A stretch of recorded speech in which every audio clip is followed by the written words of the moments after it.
Me parece uma piada sem tamanho toda vez que eu vejo como a mídia se cercou em torno deste factoide a respeito do que Alexandre de Moraes teria feito. Observe que eles não falam de nenhuma violação. Eles falam da quebra de um rito. Alexandre de Moraes, do TSE, passou informações para Alexandre de Moraes do Supremo. Um Alexandre não poderia conversar com o outro, ainda que os dois sejam um. É o mesmo Alexandre, só que, enquanto presidente do TSE, ele não poderia passar para o Alexandre do Supremo as informações que todo mundo viu na internet. Eu quero pedir a vocês, gente, antes de eu continuar aqui, descendo o pau nesses vagabundos, a contribuição de vocês. Através aqui do engajamento, curtindo, comentando, falando de onde você me assiste. Só para dar engajamento mesmo. Assista até o final, por gentileza. Vai perder uns minutinhos. Eu perdi 3 horas estudando esse assunto. Então você não vai perder quase nada. E contribua pela chavinha mágica também, para manter esse canal. Porque 3, 4, 5 horas por dia de trabalho gratuito também é demais, né? Eu vejo essa mídia fazendo maior estardalhaço em cima disso, porque eles querem perdão pro Bolsonaro. Eu não sei que tipo de carta na manga Bolsonaro tem que mobiliza toda a imprensa em cima de um factoide, de uma historinha para boi dormir. Quando vazou aquelas conversas entre Moro e Dallagnol, conversas criminosas, não houve nenhuma manifestação da mídia. Quando houve, foram manifestações pontuais de curtíssimo prazo, discussões tão curtas quanto coice de Bolsonaro. Digo, coice de porco, muito curto.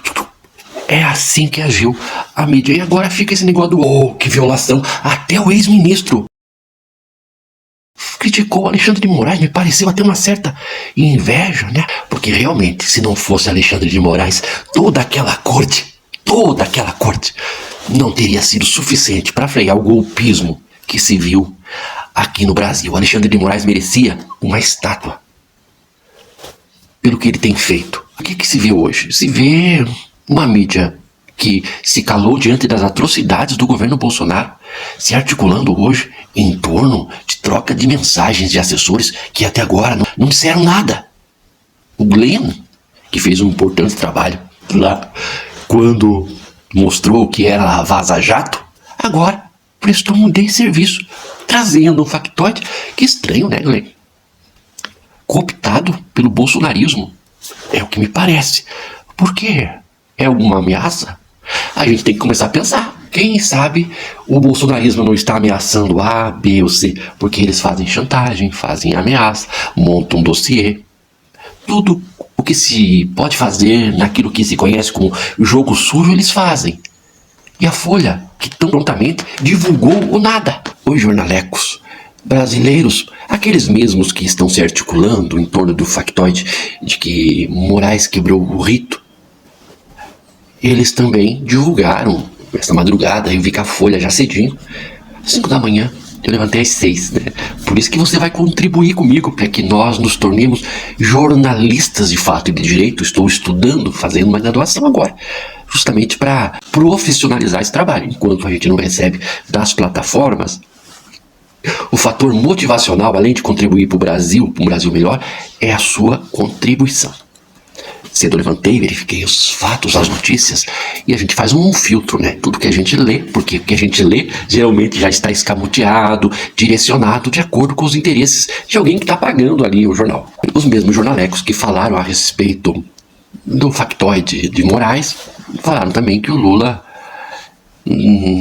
declarou que não reconhece as eleições na Venezuela. Na verdade, não tem nada de novo nisso, porque o Lula já tinha dito anteriormente que não reconhecia. Porque quando o Lula condicionou o reconhecimento à apresentação das tais atas, ele estava dizendo que não reconhecia. Você não consegue entender a fala de um diplomata, de um democrata, as entrelinhas? Ué, se você é jornalista e não reconhece quando alguém diz algo sem dizer algo? Lula tentando, meu Deus do céu, como é difícil! Como é difícil você transitar entre serpentes e escorpiões.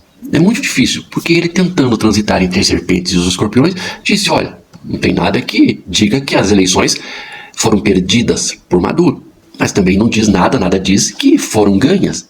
Enquanto não houver as tais apresentações das tais atas, não se pode dizer nem A nem B. E esta madrugada, os jornalecos divulgaram que o Lula teria dito que não reconhecia, mas ele não tinha reconhecido ainda, nem antes. Claro que os jornalecos deram ao bolsonarismo, que é aquela ala imprestável do Congresso e do Senado, que vive só em função de colocar o celularzinho assim e vociferar as merdas, criticando o governo sempre, em qualquer circunstância, enquanto critica e coça o nariz o tempo todo, provavelmente porque antes de fazer as críticas, ainda em off, apreciou alguma substância ilícita, porque, de fato, o que eu vejo nestes deputados e senadores da ultradireita é um bando de nóia alucinado, com os olhos esbugalhados e uma rinite incurável, absurda.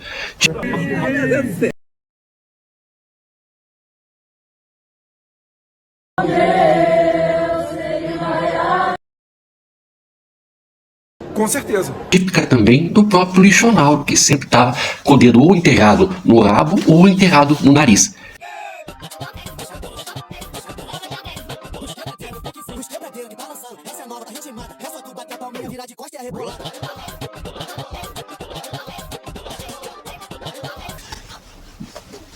As imagens não mentem, né? Mas enfim, voltando ao assunto, Lula nunca validou a eleição do Maduro, mas ele disse algo muito interessante, que é importante que você preste atenção. Ele falou em novas eleições, ou, se não apresentar as tais atas, ou que se faça um governo de coalizão. E quando ele falou que se faça um governo de coalizão, ele está falando do seu governo. Porque o governo do Lula não é um governo de esquerda. Não adianta ficar bravinho comigo. Não é. O governo do Lula é um governo de coalizão. Olha os ministros do Lula. Quantos ministros de esquerda ele tem? O governo de coalizão é quando a situação, o governo chama a oposição para governar junto. Para poder governar. Porque se não fizer assim, não governa esse país.